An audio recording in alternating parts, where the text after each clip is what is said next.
They told you to be present, to breathe in, to breathe out, to watch your thoughts float by like clouds. No judgment, no reaction, just observe. But here's what no one said out loud. You can be present and still asleep. Because if presence means numbing out your body, detaching from your emotions, and letting your environment dictate your stillness, then presence has become compliance. That's not awareness, that's sedation. In ancient teachings, Tibetan, Gnostic, Hermetic, presence wasn't about comfort, it was a confrontation. You didn't practice mindfulness to escape your life, you practiced it to see through it. But somewhere along the way, that got rewritten. Now you're taught to be here now, as if here isn't a battlefield. As if now isn't where your soul is bleeding and your attention is being hijacked 24/7. And the worst part?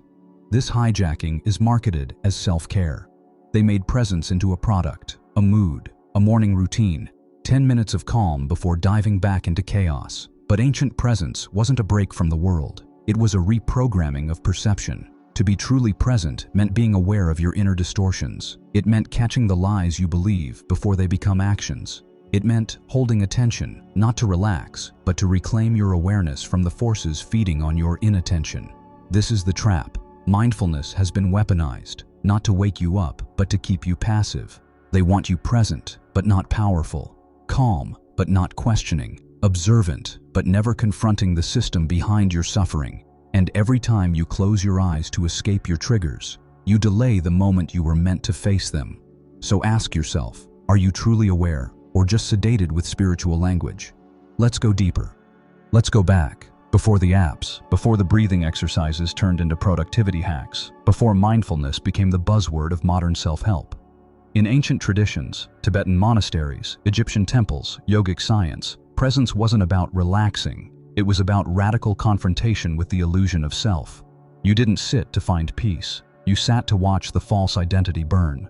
They weren't teaching you to escape the world. They were training you to pierce through the veil. You were meant to observe your fear until it cracked, to feel your shame until it revealed its source, to trace your thoughts back to the moment they were planted, by parents, teachers, media, systems, not to float above them in Zen detachment, but to cut through them like a sword. That's what real mindfulness was, focused attention weaponized to destroy illusion. But that version of presence didn't survive modernity. Why? Because it's not marketable. You can't package discomfort. You can't monetize the death of the ego. You can't build a brand on truth that hurts before it heals. So they gave you a watered-down version. Sit still. Count your breaths. Don't get too emotional. Let thoughts pass. Detach. But detachment without discernment isn't mastery. It's disassociation. And here's the trap. If you practice presence long enough without direction, you become numb to your own calling. You get really good at watching, but never moving. You become peaceful while your boundaries are being crossed. You stop reacting, even when reaction is necessary. And the world loves that version of you because you're predictable, soft-spoken, tamed. But that's not what the ancient mystics had in mind. They wanted your presence to become perception sharpened to a blade. They wanted your attention to become a tool you could point at trauma, illusion, belief, and burn through it. They wanted you awake, not calm, aware, not agreeable. The modern mindfulness movement took a spiritual tool and turned it into a tranquilizer, and they sell it with the same tagline every time. Don't think, just be. But being without knowing is just existence. It's not awakening. Presence without self-inquiry is like staring at a locked door and calling it freedom. So ask yourself, are you being present because you're aligned, or because you're avoiding what real presence demands? Because in the ancient world, once you were present, you were expected to act. And if you're ready to remember that original fire, let's be clear, this isn't a conspiracy theory. It's a psychological pattern, because the most effective form of control isn't fear, it's pacification. You don't need to silence a population with force if you can convince them that discomfort is failure, that agitation is unspiritual, that righteous anger means you're not aligned. So what happens? Millions of people who feel something is wrong in the world, something is off in their lives, are trained to breathe through it, to smile at it, to call it a lesson. They go to meditation to release the feeling instead of listening to it. They feel anxiety, and instead of asking, "What is this trying to wake me up to?" they say, "I just need to ground myself and let it go." But some emotions aren't meant to be let go. They're meant to be heard, felt, acted on. See, ancient mindfulness wasn't the end of the journey. It was the beginning of initiation. It prepared your nervous system to face the truth, not bypass it. It cleared space in your awareness so that when the truth arrived, you didn't flinch. But today's mindfulness skips that step. Now it teaches you how to calm down, to reduce symptoms, to stay manageable. They call that healing. But the truth, it's conditioning, and the result is a generation of spiritually regulated individuals who feel pain but don't speak out, who notice injustice but stay still, who sense their soul calling them to make a change, but stay centered instead. Because somewhere along the line, awakening became synonymous with apathy. But real awakening is activation. It's not how long you can sit still, it's how clearly you can see and how powerfully you respond. So if your mindfulness practice isn't making you more aware, more alive, more willing to speak your truth and move with purpose, then what is it doing? Who does it serve? You, or the system that profits from your silence? If this message is ringing inside you, hit subscribe and tap the bell. Not because you need more content, but because you're done with sedation masked as spirituality. You're not here to be calm, you're here to wake up. The word mindfulness today feels soft, friendly, safe, but in its ancient form, it was a fire trial. In the early Buddhist tradition, mindfulness was called sati, which didn't mean just be here. It meant to remember, to stay fiercely aware of your intentions, your thoughts, your impulses, your speech, your shadow.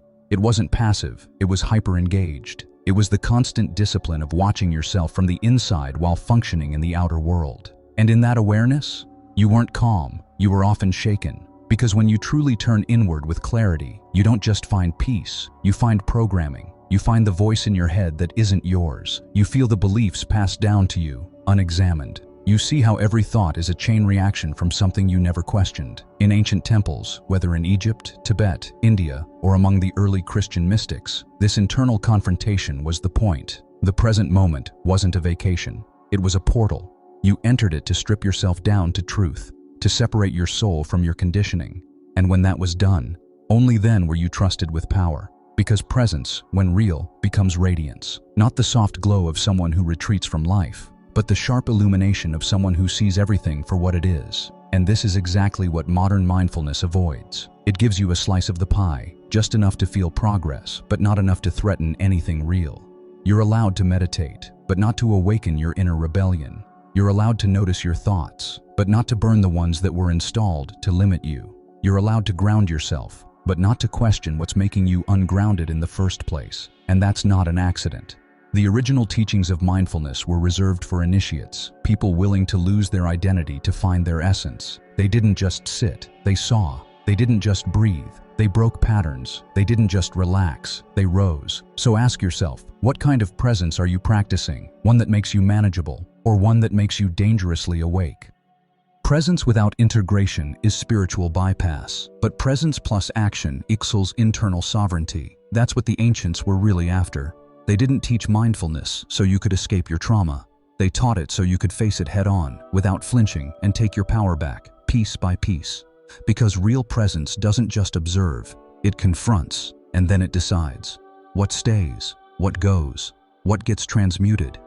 In modern culture, you're taught to meditate your way around your suffering, but the ancients taught, go through it. Because it's only by sitting in the middle of your chaos that your nervous system learns to hold charge without breaking. And once your system learns to hold charge, you stop getting hijacked by every opinion, every trigger, every false identity. You become the conductor of your own frequency. And from there, something incredible happens. Your actions stop coming from reaction. They start coming from alignment. You say no without guilt. You set boundaries without hesitation. You take steps that once terrified you, not because the fear disappeared, but because you're no longer owned by it. That's mindfulness, not numbing your edges, but sharpening your center. It's standing in front of your old patterns and saying, I see you, I've named you, you no longer run this. This kind of presence doesn't make you soft, it makes you unshakable. Because when you're fully aware of what's happening inside you, no one can manipulate you from outside. No ad can sell you identity. No trend can bait you into comparison. No trauma can rewrite your script unless you give it permission. You become unsellable, unshakable, unstoppable. But this is what they never wanted you to discover. Because someone this awake doesn't just meditate, they move, they speak, they create, they shift the collective. And that's what real mindfulness was always about. Reclaiming your choice, choosing how to respond, how to breathe, how to walk into each moment fully awake. Not because it's comfortable, but because it's yours. Let's end where the real presence begins. Not in breath, not in stillness, but in brutal, blinding clarity. Because the final step of mindfulness isn't observing your thoughts, it's dismantling the observer. You think you're the one watching, choosing, guiding. But look closer.